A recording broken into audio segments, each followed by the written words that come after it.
नमस्कार। समांतर श्रेणी की आज की इस कक्षा में आप सभी का स्वागत है। आज की इस कक्षा में हम समांतर श्रेणी का एक महत्वपूर्ण टॉपिक समांतर श्रेणी का योग, इसे किस प्रकार से हल किया जा सकता है, समांतर श्रेणी का योग किस प्रकार से निकाला जा सकता है, किस तरह का सूत्र इस्तेमाल होता है, इसके बारे में हम डिस्कस करेंगे। सबसे पहले हम समांतर श्रेणी के योग को समझ लेते हैं। जैसे कि हमारे पास कोई भी आपको श्रेणी है 2, 4, 6, 8, ये आपकी एक समांतर श्रेणी। क्यों? क्योंकि प्रत्येक पदों के बीच का अगर आप अंतर निकालते हैं, डी का मान निकालते हैं, अर्थात सार्वंतर का मान निकालते हैं, तो आपको सब पदों के बीच का अंतर जो है समान प्राप्त होता है। कि जैसे 4 में से 2 घटाया तो 2, 6 में से 4 घटाया तो 2, 8 में से 6 घटाया तो 2, इस प्रकार से आपको क्या मिलता है? सार्वंतर मिलता है, जिससे ये पता चल जाता है कि ये क्या है? समांतर श्रेणी है। अब समांतर श्रेणी के होने के साथ योग का क्या तात्पर्य है? कि मान लो कि आपको ये बोला जाता है किसी प्रश्न में कि दिए गए समांतर श्रेणी के प्रथम 3 पदों का योग ज्ञात कीजिए। तो प्रथम 3 मतलब 1, 2, 3, तो 3 पद ले लेते, 2 धन 4 धन 6, जोड़ लेते भैया 6, 4, 10, 10 और 2, 12। ये 3 पद था, तो इंग्लिश में योग को बोला जाता है सम। और इसीलिए जनरली आप देखोगे कि अपनी बुक में सम के लिए मतलब पदों के योग के लिए सूत्र का प्रयोग किया गया एस, और क्योंकि ये 3 पदों का योग है तो इसके लिए लिखा जाता है S3। तो S3 का मतलब क्या हो गया? 2 धन 4 धन 6 बराबर 12। इसी तरह 4 पदों का बोलता है या खाली 2 पदों का बोलता है तो हम S2 लिखते और पहला और दूसरा पद 2 धन 4 कर देते, इन दोनों को जोड़ते हमको 6 प्राप्त होता है। तो अगर पदों की संख्या मतलब कम बोल रहा है, कम पदों का योग करना है तो कोई दिक्कत नहीं है। आप क्या करते हैं? सीधा प्रथम पद, द्वितीय पद, तृतीय पद, जो भी पद बोल रहा है उनको हम लिख लेते हैं और उसको हम क्या कर लेते हैं? जोड़ लेते हैं। लेकिन अगर ऐसी स्थिति आ गई कि इसी श्रेणी में वो बोल रहा है कि आप जो है सीधा 10वें मतलब 25वें पद का योग ज्ञात कीजिए, या सीधा बोल दे रहा है 100वें पद का योग ज्ञात कीजिए, या 70वें पद का योग ज्ञात कीजिए, मतलब 70 पदों का योग, 25वें पद मतलब 25 पद तक का योग, 70 पदों तक का योग मतलब पहला, दूसरा, तीसरा, चौथा, ऐसे 70 पद। इसी तरह 100 पद, तो भाई 100 पद तो हमारे पास अभी सामने है भी नहीं, तो समांतर श्रेणी को हल करके आपको 70 पदों को निकालना, फिर 70 पदों को एक एक करके जोड़ना, ये इतना लंबा प्रोसेस हो जाएगा कि 3 घंटे के पेपर में तो हम सिर्फ एक ही प्रश्न में उलझे रहेंगे। तो जाहिर सी बात है इस टाइप का नहीं, कुछ और होगा। तो और के लिए आपके पास क्या है? मैथ्स का सबसे आसान तरीका वो है फॉर्मूला।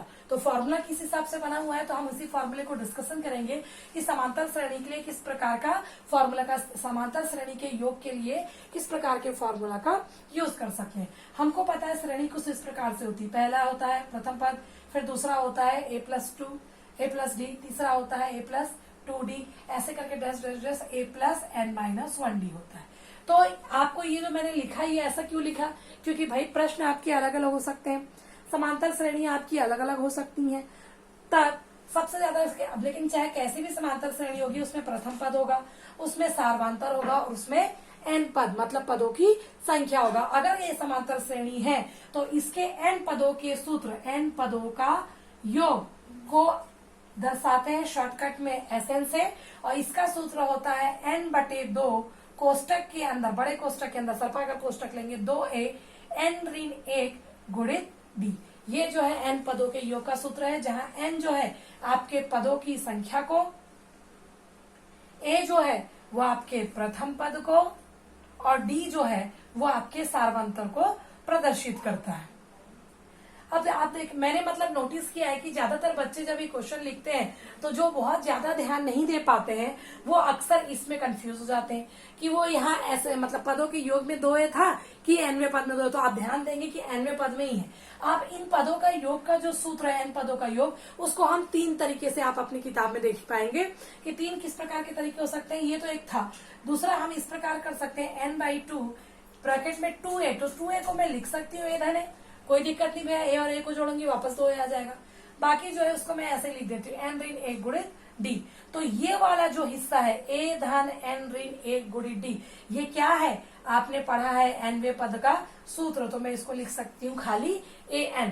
तो शॉर्ट फॉर्म में अगर एक सूत्र जहां मेरे को पास पहले से अगर nवा पद है तो आप सीधा SN बराबर n/2 a धन an का लगा सकते हैं।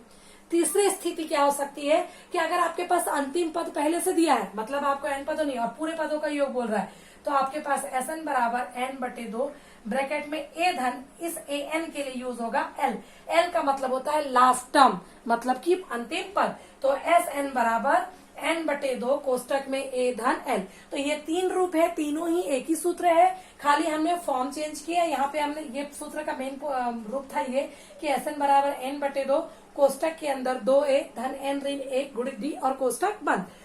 इसी को जब हम विस्तारित करके इसमें से अलग किया तो हमको n/2 a धन an मिला। अगर अंतिम पद है श्रेणी में तो Sn बराबर n/2 a धन l, तो हम इतना लंबा ना करके सीधा a धन l करके हम निकाल सकते हैं। तो ये आपके समांतर श्रेणी के योग का सूत्र था। अब मैंने यहाँ पे 2 प्रश्न लिखे हैं, एक मैंने सिंपल सा प्रश्न लिखा है जिसमें श्रेणी दी है और 17 पदों का योगफल ज्ञात करना है। 17 देख के कंफ्यूज मत हो जाएगा, 20 पद भी हो सकते हैं, 25 भी हो सकते हैं, 100 भी हो सकते हैं। और एक प्रश्न है जिसमें हम गुणज 3 के गुणज का हमको करना है, योग ज्ञात करना है। किस प्रकार से करेंगे पहले एक एक करके करते हैं। पहला प्रश्न देखते हैं। पहला प्रश्न हमारा है 1 3 5 7 डैश डैश डैश समांतर श्रेणी के 17 पदों का योगफल ज्ञात कीजिए। तो सबसे पहले जो दिया है उसको लिखते हैं। दी गई समांतर श्रेणी क्या दिया है भाई? 1 3 5 7 डैश डैश डैश। तब हम यहाँ क्या लिख सकते हैं? यहाँ प्रथम पद, क्योंकि समांतर श्रेणी का कोई भी प्रश्न हो, श्रेणी है तो सबसे पहला काम है प्रथम पद लिखो। एक सार्वांतर, सार्वांतर मैंने बोला a2 माइनस a1 या फिर a3 माइनस a2। a2 क्या है? 3, a1 क्या है? 1, 3 में से एक गया आपका क्या आ जाएगा? 2। इसी प्रकार a3 क्या है? 5, a2 क्या है? 3, तो 5 में से 3 माइनस करेंगे तो क्या आ गया? 2, मतलब 2। तो आपको d का मान क्या मिल गया? 2। सही है भाई, दोनों निकाल लिया। ये नहीं निकालोगे, एक ही पद से निकालोगे तो भी चलेगा, क्योंकि प्रश्न में पहले से बताया है समांतर श्रेणी। मैं हमेशा आपको सजेस्ट करती हूँ कि दोनों को लिखिए, उससे हमारा डी कहीं गड़बड़ नहीं हो रहा है या हमने घटाने में मिस्टेक तो नहीं की हड़बड़ी में, वो हमारा तुरंत पकड़ में आ जाता है। चलिए, अब बस इतनी ही चीजें दी हैं और बोल रहा है क्या कि 17 पदों का योग ज्ञात करिए। मतलब पदों की संख्या क्या है?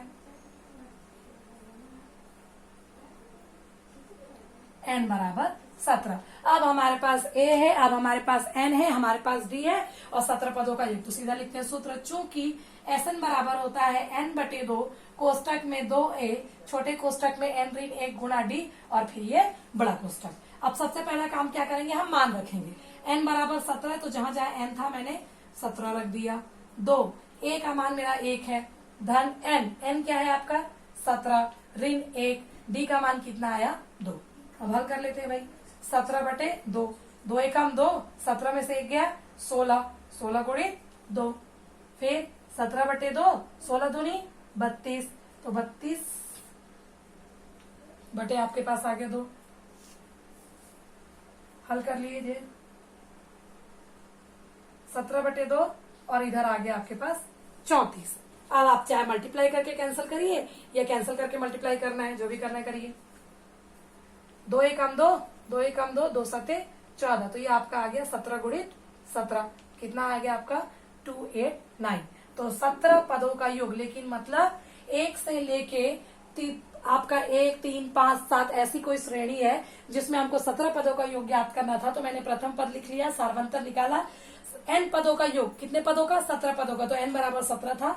योग ज्ञात करना था, पद नहीं निकालना था, इसलिए हमने Sn बराबर लिखा n/2, 2a धन n ऋण 1 गुणित d बराबर आपका S17, 17/2 सूत्र में हमने मान रखा। 17 में से 1 घटाया आपका 16 आया, 2 का गुणा किया और आपको मिला 17/2, 2 और 32 को जोड़ा 34, तो 17/2 गुणित 34, 2 से कैंसिल किया 17, 17 गुणित 17 करने पर आप यहाँ आ गया 289। तो अगर आपके पास कोई भी श्रेणी उपलब्ध है, समांतर श्रेणी अर्थात कि अगर कोई समांतर श्रेणी उपलब्ध है और आपके पास प्रथम पद, सार्वांतर और n पदों की संख्या अगर है, तो आप डायरेक्ट सूत्र का प्रयोग करके पदों का योग ज्ञात कर सकते हैं। तो अगर कोई डाउट है तो आप बिल्कुल इसमें कमेंट करिए, पूछिए। और अगर कोई डाउट नहीं है तो बिल्कुल आप इससे रिलेटेड आपके बुक में बहुत सारे क्वेश्चन है, आप उस क्वेश्चन को सॉल्व करिए। Thank you.